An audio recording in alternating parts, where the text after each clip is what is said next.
Hello everyone and welcome back. It's Sakiziel here, and today I'll be reacting to 40k lore, Regiments of the Imperial Guard, the Savlar Chem-Dogs, Penal Legionnaires of Savlar by Arch. If I sound off or just different, that's because my new headset hasn't arrived yet and the previous one broke a few days ago. I also apologize for how long it's been since I last uploaded a video. But I've been sick, depressed, etc. Things have been happening.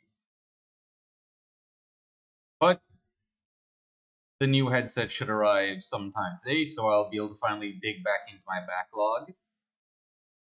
But yeah, that aside, as always, I highly recommend that you check out Arch's content. He makes great stuff, and a link to the original video in the description box below.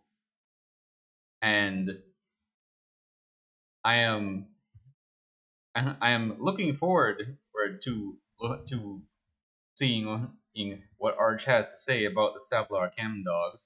And thanks again for recommending this for me to react to. Greetings and salutations, friends, and welcome back to more Warhammer 40k lore. Well, today, we are going to have a look at another regiment of the Imperial Guard. Or, well, the official military title might be a bit misplaced here, as today's regiment in question is a Penal Legion regiment, the Savlar Chem-Dogs. Ah, the Penal Legion, so they're made of prisoners. I assume that means that they also get sent into just some of the worst kinds of war zones where it's a case of, well, these guys are all prisoners, so who cares if they die? Just send them. Which I also imagine might actually make some Kriegers jealous of them in a way. A very colourful addition to the ranks of the Imperial Guard. But first, a word from our lovely sponsor, Raid Shadow Legends.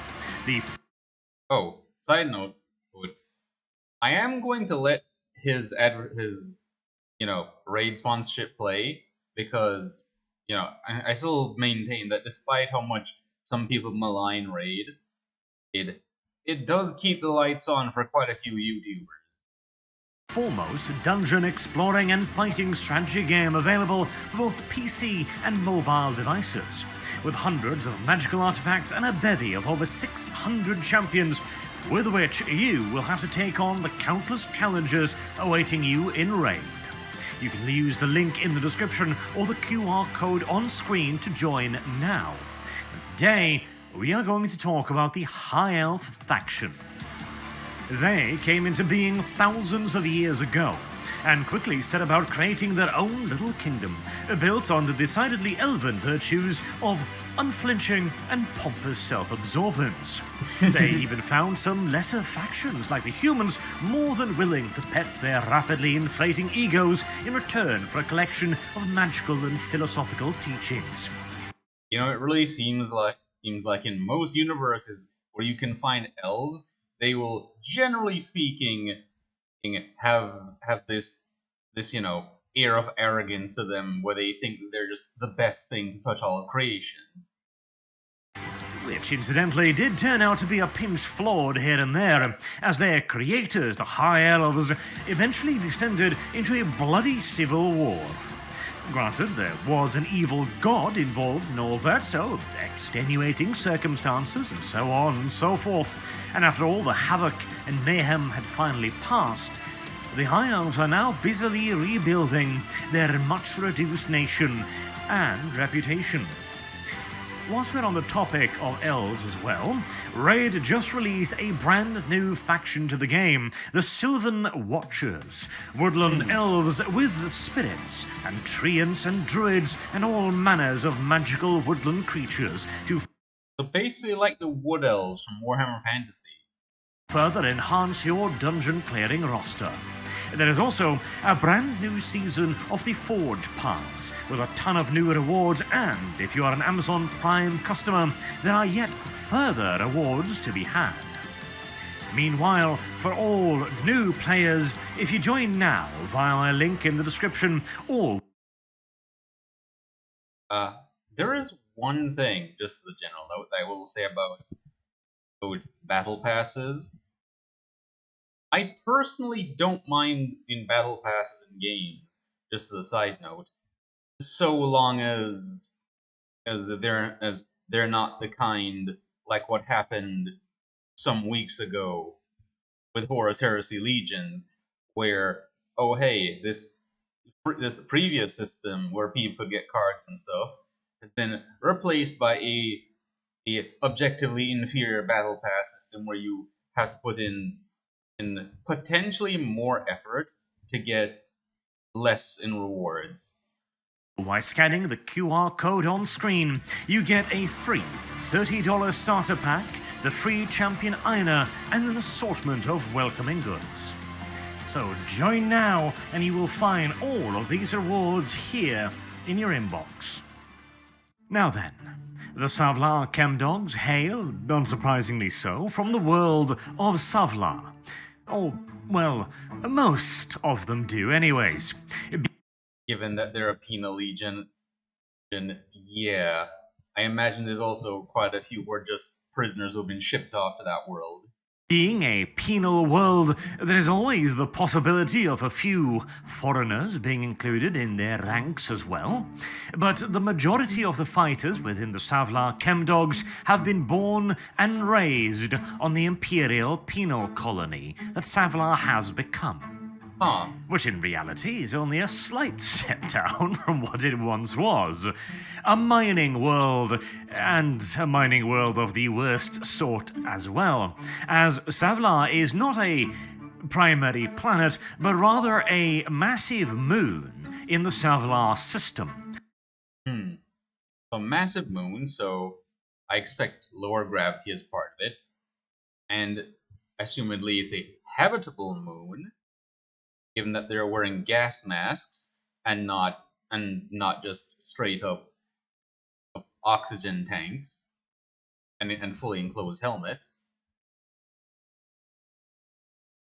But I also assume that what he mentioned about being the worst kind also means that the mining has polluted the planet to the point where you might think that the acidic oceans of Armageddon are looking pretty good by comparison. And the only reason why the Imperium has even bothered with this particular chunk of shit floating aimlessly through space is due to the enormous chemical riches that could be found deep beneath its surface. Oh. So it's the chemicals they want, not metal. Volatile chemical riches. Therefore, even during the days of being just a mining colony, mortality rates amongst the work crews was so high that death was more of a promise rather than a possibility. Yet, despite the production difficulties imposed upon the world by the fragility of its fuel, Savlar became a very productive and important cornerstone world in the segmentum solar. I wonder what specifically those chemicals are mining were used for, and since he mentions that's important, I imagine that it may either A, be fuel for starships maybe, or something, or some other commodity that is very important for, why they'd be putting people in the ass end of nowhere or to go and pump chemical sludge out of a rock. Particularly in the area around the world of Armageddon. Oh. But as Savlar's importance kept rising, so did the demands for ever greater quantities of precious chemicals, and with it, the casualty rates climbed as well. Until finally, the world's already de facto indentured servant population were not able to keep up with quota requirements. and Savlar was turned from a mining world into a penal world to ensure that the flow of chemicals remained constant. Well, that's one way to ensure or that you still get your resources. If your workers are too fragile to work in the dangerous conditions that you send them into, and you don't want to outfit them with the means to better survive, and they aren't something like, say, zombies. Those things are quite indispensable in Sylvania. Yes, if zombies aren't an option, I guess just throwing in more people at the issue than will end up dying in the given time span works pretty well as well. Which I think is also probably the Skaven tactic, which also just brings back to memory the fact the Imperial Guard is a horde army, like the Skaven in fantasy. Now, one could argue that, if anything, this should actually decrease the quota throughput, as you are pumping in thousands of very unmotivated and completely uneducated labourers whose, by and large, only life experience was one of violent crime. But if you pump in enough of violent criminals and enough violent overseers to make sure that they are directing their abundant energies in the correct direction, then, as things turns out, you can maintain the quota. And this time, the drastic rise in casualties is not a problem, it's a boon, because the Imperium has way too many criminals as it is already. Criminals, dissidents, heretics, But there are still some few itsy-bitsy teensy-weensy drawbacks of, well, a population of hardened criminals. For example, the fact that the very reason why they end up on Savlar tends to be their propensity towards violence, fraud, civil disobedience, and general unruliness, really. Leading, of course, inevitably to a situation where it was no longer just the chemicals on Savlar that were volatile. Yeah, I can only imagine how many potential revolts among the, violent criminals who are working there might have had to be put down. I am also kind of wondering how many of them might have had issues working because the Adeptus Arbites confiscated someone's legs for smearing rat dust on his ration bars. And so, with the same unavoidability as the chemical fumes that cover the planet, prison rebellions became a common and frequent occurrence. Knew it. The sizable Adeptus Arbites garrison, of course, was more than able to take care of these disturbances, whilst also making sure to maintain high production quotas. But it did get awfully annoying after a while, to the point where they got into a little bit of a catch-22 situation, where if they sent in more workers in the form of more criminals, then the prison uprisings would in turn become more frequent, meaning that they would have to shoot more workers, which would in turn require more fresh criminals to be pumped into the system, which would in turn produce fresh uprisings. Ah, so the vicious cycle of rebellion. Bit of a vicious circle, as you can quite clearly see. It was then that Judge Callister, the overseer of Savlar, came up with a brilliant solution to bleed off the population's more determined elements on a frequent basis by conscripting them in to Imperial Guard penal legions, which became known as the Savlar Chem-Dogs. So grab the more violent ones, ship them off as part of a penal legion before they can actually start a rebellion, and rinse and repeat, and hope that by doing so you keep nipping this situation in the bud before it actually proper explodes. sounds, in theory, like one of the better ways is that the Imperium has handled things.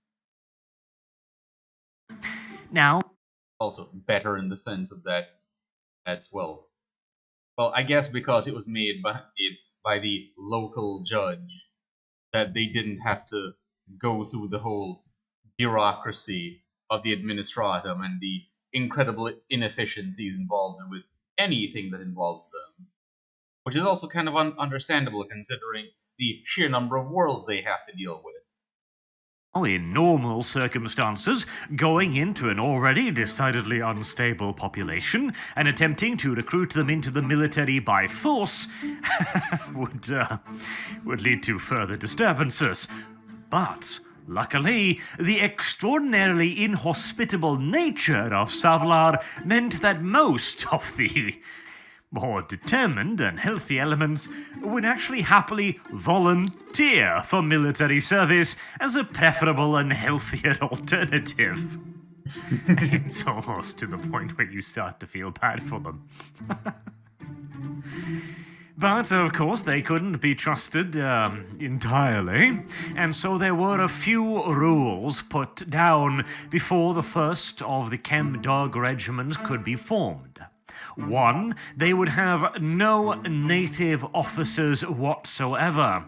They would all be levied from the ranks of the Schola Progenium, and there would be a lot of commissars attached to every regiment. Sounds about right, considering they're all, vicious criminals who otherwise would have risen up in armed rebellion. For obvious reasons. These commissars and officers would of course have the right to execute anyone they saw fit, or levy upon them the worst punishment any native of Savlar could ever possibly imagine. To be sent home.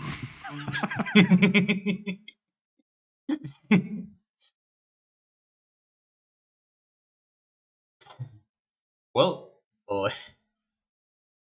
makes sense given the toxic hellhole that Savlar is, that the worst punishment is just you're gonna be sent back there. No. Actually, the fate worse than death is to be sent back to the planet from whence they came. But it wasn't all bad news, for alongside the heavy-handed punishment also came a promise that the officers and the commissars would develop temporary and highly selective cases of blindness when it came to looting. For whilst of course service in the God Emperor's most holy name is reward enough in and of itself, the ex-felons of Savlar argued quite determinedly that they would be far better suited to serve in his glorious name if they were able to personally augment their equipment and personal finances with anything and everything the enemy and occasionally friendly regiments failed to adequately guard in their presence. This is sounding like just as someone looked at how the Imperial Guardsmen will scrounge up additional power packs and other supplies and just went, what if we just dial that up from the reasonable thing of I want to keep extra ammunition to going to being I am a human death skull. This does place a bit of an extra strain on the logistical systems of anyone serving alongside them. But it is usually a transitory problem, as the Chem-Dogs tend to be shunted off to the more inhospitable parts of any battle zone they are involved in, far, far away from any friendlies. This also kind of makes me wonder how often the Chem-Dogs potentially end up fighting Xenos, and I'm just imagining one of them may potentially try to nab some Xenos weapon, like if somehow they actually manage to kill an Eldar, or one of them nabs a shuriken pistol or a shuriken catapult and tries to use it. And potentially gets executed for tech heresy, I think it was, for using a Xenos weapon. Where they, to be fair, do tend to perform relatively well too, especially considering the state of most Savlar Chem-Dog regiments. Here's the thing. Your average Imperial Guard regiment is going to have a fair bit of training before it is actually levied. It's going to go through boot camp. It's going to be told how to handle weapons, how to operate alongside Imperial armor, artillery support, how to take orders from officers, how to fight effectively in formations, how to fight as a part of a larger troop, how to receive supporting fire from heavy weaponry, how to fight alongside heavy bolters, plasma weapons, mortars, yada yada yada yada, and the countless other specialist arms of the Imperial Guard. It takes a long time to create even an adequate modern soldier, and a lot longer to create an actually good one. I'm imagining that where he's going with this is that because they're violent criminals, that quite a few of them may have some degree of experience with some of these weapons and tactics due to, them being violent criminals, in the sense of, well, for example, what happens in the Underhive of Necromunda. But the Savlar Chem-Dog regiments function on much the same assumption as their old world did. Namely, that if one person can't figure out how to operate the hyper-complex chemical extraction machinery, then after his scorched and half-melting corpse has been shoved out of the seat, the second guy will have an opportunity to do better. Oh, just keep shunting people at the problem until it stops being a problem. And whilst, of course, natural selection in the face of enemy heavy machine guns do tend to see attrition march along at a brisk pace, frankly, just like back home, nobody actually cares. Even the Chem-Dogs themselves take at best an interest in their own personal survival, and maybe a handful of, comrades is not really the correct word here, co-conspirators, or, accomplices. Yes, that's the one. And as for the rest of the regiment, or the formation that they are in, if a bunch of them dies, then there'll be a lot more loot for everybody else now, won't there? But this instinct is also kept in check a little bit by the simple fact that if everybody else dies, then the last man standing is sure to join them very, very swiftly. Meaning that the Savlar Chem-Dogs find themselves in a very interesting little balancing act, where everybody wants to get all of the good loot for themselves, but they also want to be able to, survive the battle. And those two objectives are often mutually exclusive, especially as the Imperial Guard and other commanders tend to assign the Chem-Dogs to, again, the more hostile parts of the battlefield, where there really is no choice but to work together or die together.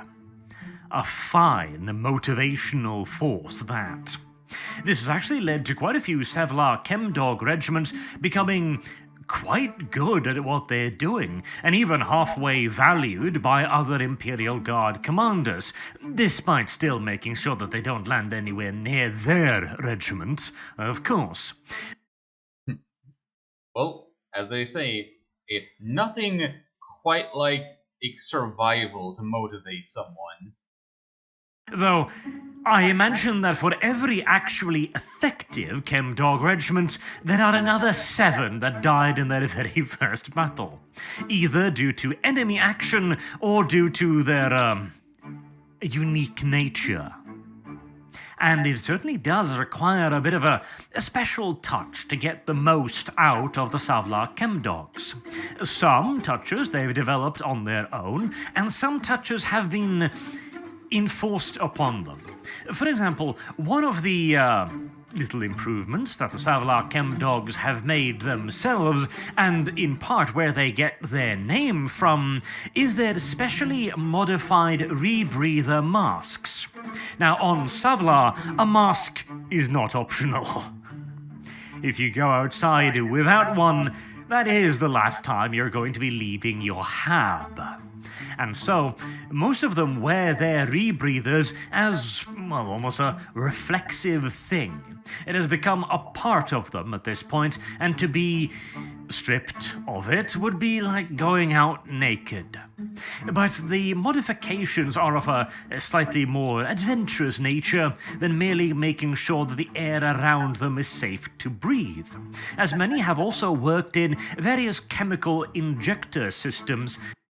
Oh, so they also use their masks as to do drugs, then, I assume, and potentially that they're bribed with drugs Into their rebreather masks, allowing them to administer various adventurous cocktails in the midst of battle. The most common of them all is a concoction that gives a little bit of extra backbone to the fresh recruits to make sure that they don't suddenly re-evaluate their decision to leave Savlar behind when faced with a 2-meter-tall orc, or a bloodthirster, or a horde of screaming Eldar banshees, etc. But I am also sure that the far more veteran elements of the Chem-Dogs will undoubtedly have far more tailor-made concoctions to make them better at close quarters fighting, to calm them down regardless of the situation, to steady their hands in a firefight, or alternatively, straight up gas. Of the lethal variety. Maybe a nice big lungful of fresh Savlar air, for example, just in case they're fighting something that tends to like taking captives, and make sure that they value every memory of their homeworld, no matter how awful. So basically, if you're about to be eaten by Tyranids, or abducted by the Drukhari, or abducted by the Night Lords, it's just take a quick whiff of that Savlar air, and yeah, it's not gonna be your problem anymore. But it isn't just the liquid courage that makes the Chem-Dogs an effective regiment either. Bear you in mind, the people that are going to be signing up for the Chem-Dogs are either those who are so desperate and convinced that they will never survive another day on Savlar, and will do anything to get away with it, and seeing as, if they commit another crime, like, say, fleeing in the face of the enemy, they get sent back, they're going to be very motivated. And the other type that join up for the Chem-Dogs are those who are very, very confident in their ability to kill pretty much anything placed ahead of them. Psychotic murderers aplenty, in other words. They're the kind of people who probably thrive quite well on a battlefield with a nice and loose set of rules of engagement. Ah, so those people who see a battlefield more like a killing field, or in some cases, those people who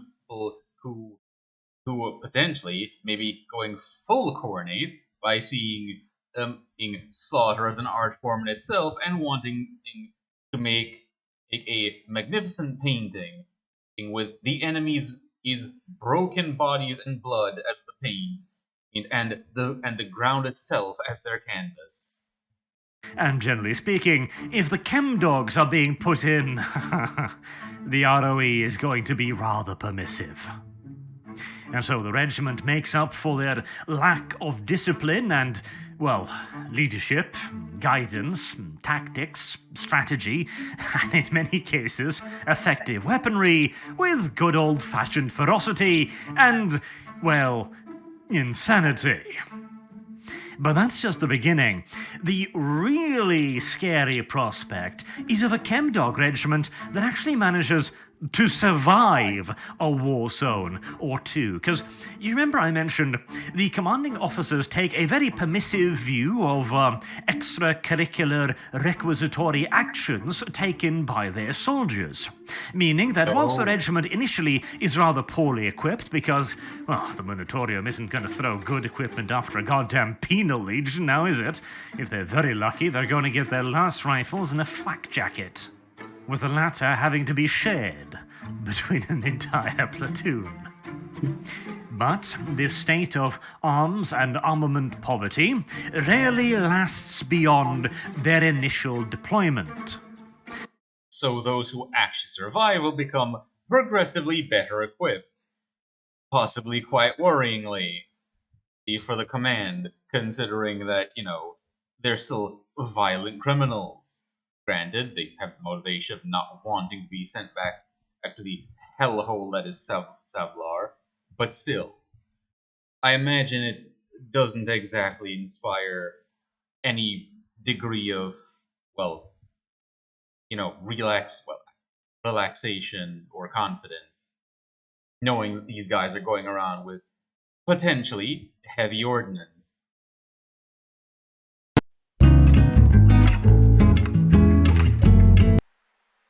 Welcome back, everyone. I sound a bit different, and that's because I've got my new headset now. It actually arrived while I was experiencing some technical difficulties.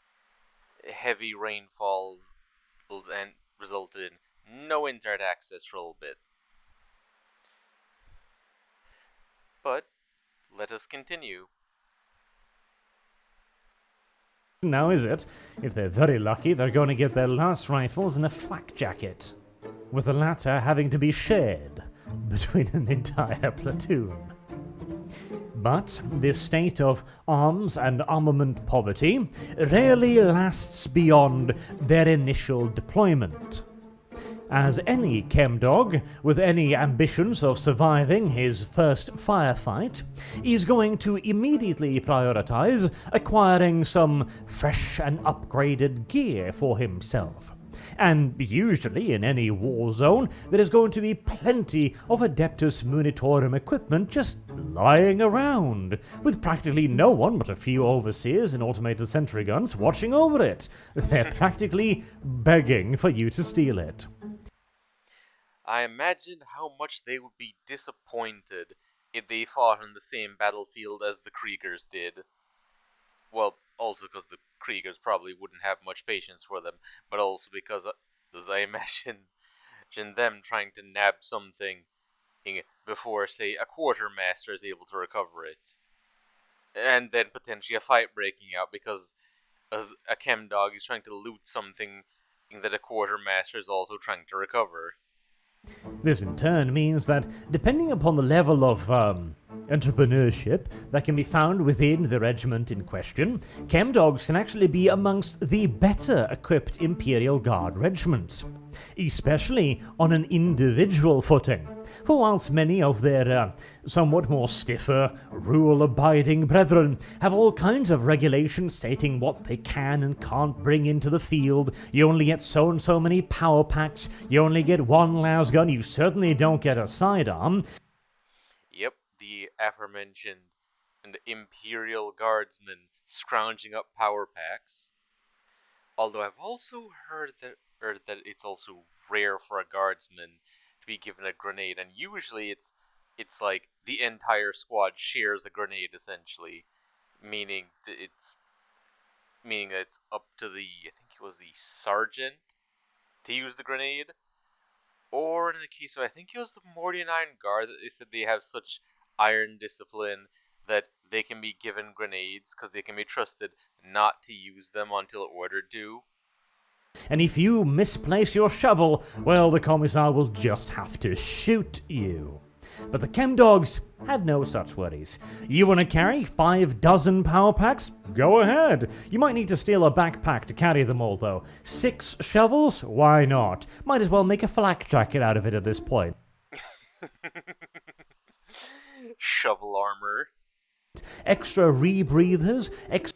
Actually, now I think about it, just imagining a chem dog who's wearing a suit of what looks like plate armor at first, until someone inspects it and finds out it's just a whole bunch of shovels. I guess you could say that it had taken up the code of chivalry. Extra socks, extra boots, extra armor, whatever you want, so long as you can acquire it. And in the Chem-Dogs' defense here, considering they know for pretty much absolute certain that they are going to get the shitty end of any stick they are handed, they might as well make sure that they are at least equipped with a set of nice heavy gloves to take it with. And sometimes, even the shitty deployment can be a real gem in the rough. Sometimes, even the Chem-Dogs get lucky. For example, the 14th Savlar Chem-Dogs Regiment deployed during Gazgul Mag Uruk Thraka's second Great Temper Tantrum on Armageddon. Oh. That war saw several of the mighty hive cities of the planet fall to the Orc invader, and even after the hives themselves had been retaken and the Orc armies crushed, the Orcs are stubborn creatures, and little things like the complete and utter military annihilation of their larger army doesn't really necessarily bother them all that much as they go to ground deep beneath the hive cities. There's also the fact that because of how orc spores work, it's once you get them on the planet, you're kind of just stuck with them, sort of. Like, you just cull them every now and then.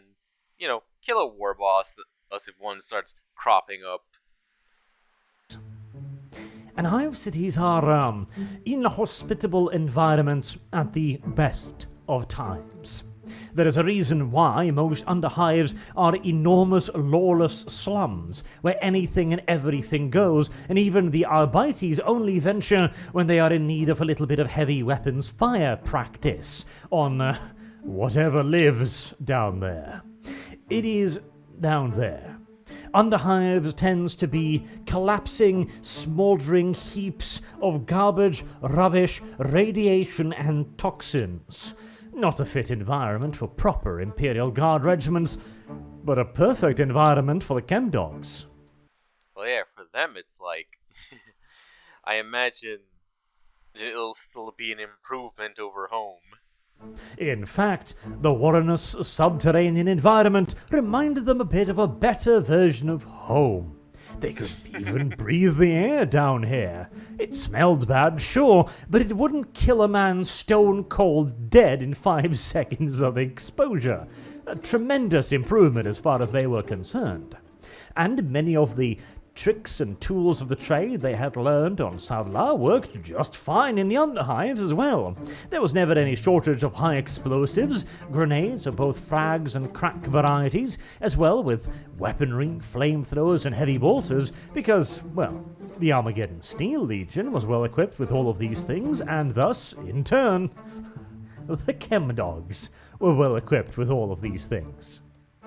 And better yet, there is another reason as well why underhives are usually such hives of scum and villainy and many adventurous individuals. It is because a lot of really cool shit can be buried down in the underhives.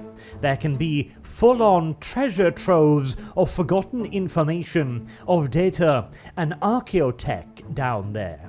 Entire caches of nigh on immeasurable wealth.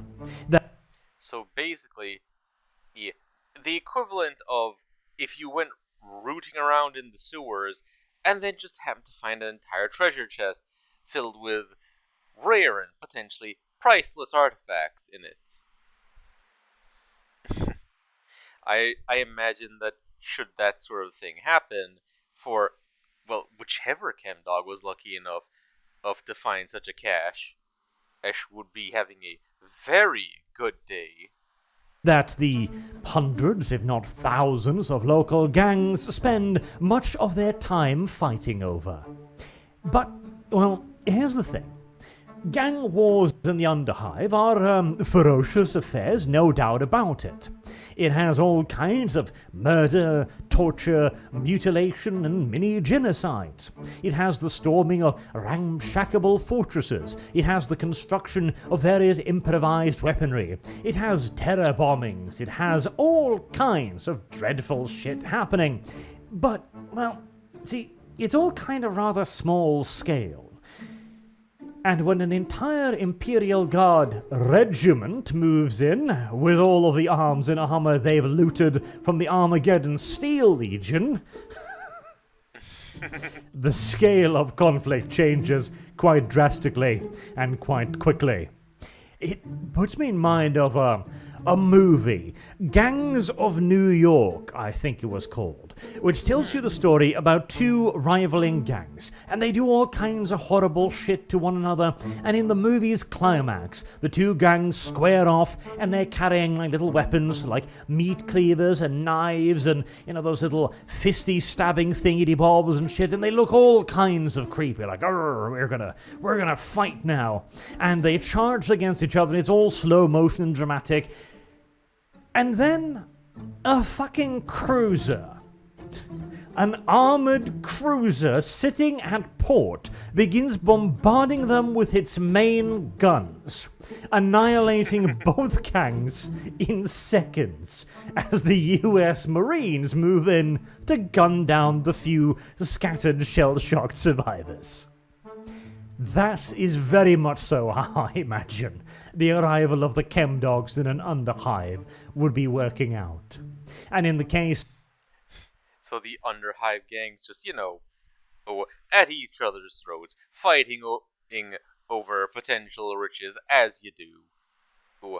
And then... And and at end comes that, and their lives, very quickly. Well, I kind of wonder also, if the sort of weapons that that Underhive gangs would be using would also be of interest to the Chem-Dogs.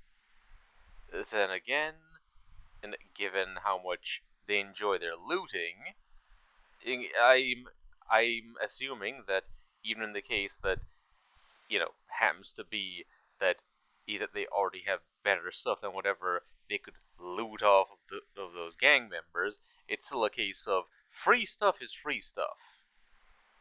Of the Chem-Dogs on Armageddon, they got away with all manners of wonderful treasures from the Underhive, none of which were ever reported to the authorities of the planet, mind you, because, well, again, remember, the Chem-Dogs have the right to plunder whatever they come across.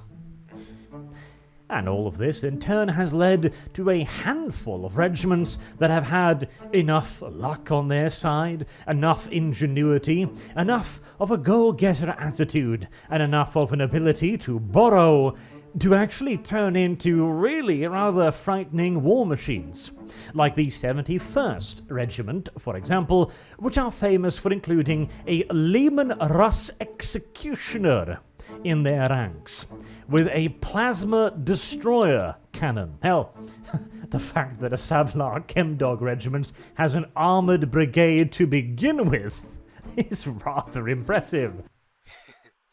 It's actually quite hilarious that they actually managed to, make battlefield acquisition of an entire tank. But that's also kind of making me wonder about some of the other stuff they might potentially get their hands on, and given some of the places they're going to be fighting their way through, and also potentially some of the adversaries they may face. Like, for example, orcs tend to capture vehicles such as Lehman Russ tanks and make them orky by adding on bits of scrap metal, painting them red, and whatnot.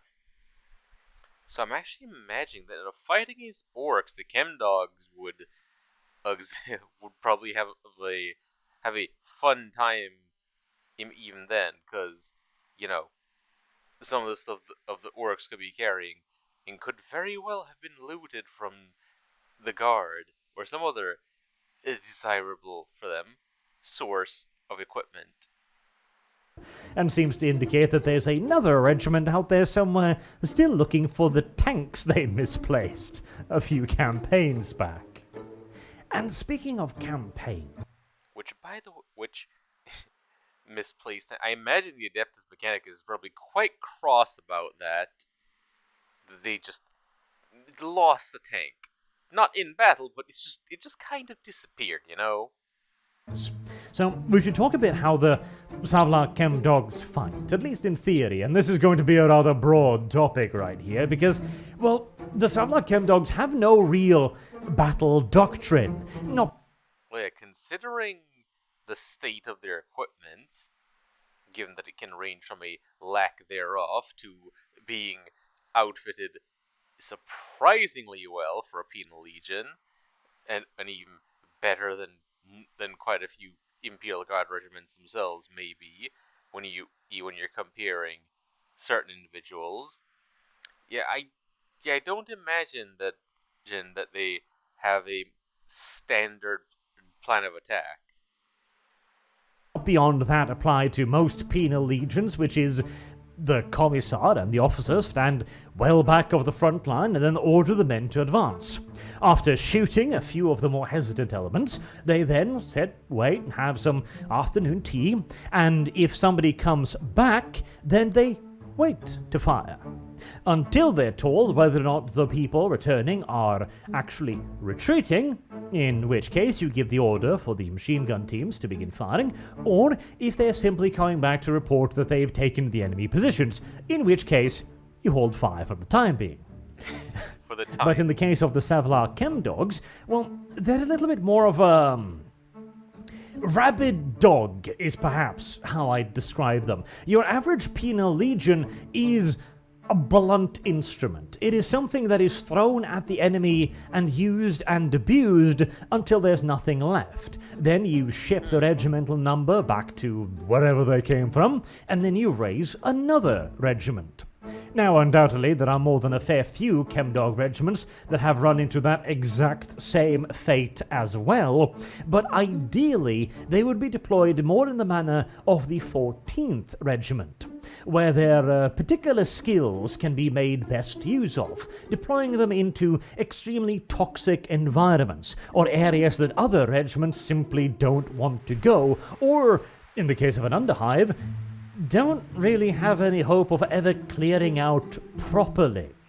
There are simply too many places for an orc to hide in that a random recruit from a forest world, for example, would never even think of checking, that the Chem-Dogs could sniff out quite easily.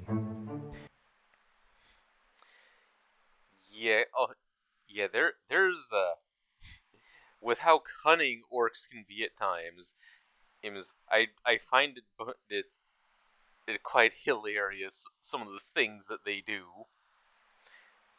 which is also kind of making me imagine an Imperial Guardsman walking past, say, what looks like an oil drum, only for an orc to potentially blood axe, because if I remember correctly, they actually have some inkling of what stealth is, unlike most orcs, pops out to stab them in the back. These environments, broken environments, also benefit their independent spirit. Yes, that's a good way of putting it. Because the Chem-Dogs work best when they are simply let loose into an environment to fight like, well, criminal scum rather than an army. When they were fighting in the Underhive of Armageddon, there were relatively few running gun battles. The Chem-Dogs would only engage in that when they were sure that they could win, and they had an overwhelming advantage in terms of firepower or numbers or positioning. Otherwise, they'd plant traps, they'd lay ambushes, they'd undermine entire hive stacks with explosives and wait for the orcs to wander into it, not really caring if anybody else triggered the traps either. Well, it is effective if you end up taking, well, relatively speaking, low losses and end up inflicting high casualties on the enemy. Creating enormous and highly dangerous killing grounds around their camps and little bases, from which they would then venture out primarily to raid and loot. But if they ran into some orcs along the way, well, gravy. They've got weapons and ammunition too that can be sold on the black market. Not to mention, I'm sure they did a brisk trade in trophies as well. Orc tooths or skulls for spoiled spire highborns, for example, or authentic orc weaponry, which in many cases resembles scrap metal simply hammered into a vaguely sword-like shape. Which, to be fair, is not all that much different from actual orc weaponry. Well, yeah. If I remember correctly, an orc choppa has, well, while what classifies as a choppa is a incredibly broad thing. I have also heard descriptions of one being described as being made entirely of pig iron, which is cast iron, which means very heavy, very hard, and likely brittle. And, well, the idea of nobles collecting orc body parts is reminding me quite a bit of Dawn of War 2 Retribution, and was it Lord General Castor, was it? That was his name? Who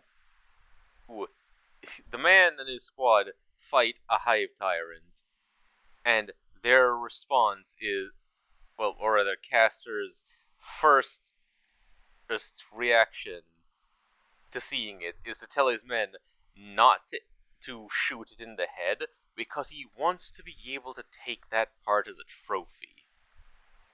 Basically, what I'm trying to say is, the Chem-Dogs are a criminal gang of delinquent psychopaths and murderers. And so the best way to use them is to place them somewhere, forget about them, and then, when you're done, hope that you can call them to heel. Which, most of the time, again, you probably can, because they are very, very, very, very, very, very good at the whole looting thing, so if you leave them there for a year or two, odds are they're going to be more than eager to move on to an area with flusher opportunities for salvage.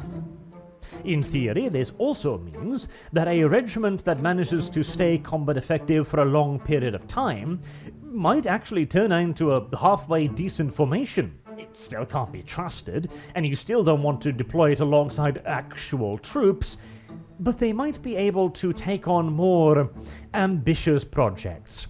Eventually, if they do too well for themselves, they might be asked to, assault mainline enemy fortifications instead, because, well, you've got all of those armored brigades. Might as well put them to good use. So when they amass enough heavy firepower that they might actually become a bit of a challenge to given that they're violent thugs to keep control of, you just send them on a suicide mission and to cull their numbers a bit. But such is life in the Imperial Guard. Even for a non-standard regiment like the Chem-Dogs, the final end of the road for most guardsmen is a glorious, or inglorious, more often than not, death in the service of the God Emperor. And maybe, just maybe, that'll be a redemption enough, at least for some of them. Until next time, I've been Arch. Thank you all very much for listening, and I hope to see you all again soon. Have a good day. Well, that was a fun and informative watch. I hope you guys enjoyed watching with me. And if you did, I'd appreciate if you like, comment, and subscribe. It really helps. And don't forget to give Arch content in the watch. But until next time, ta-ta!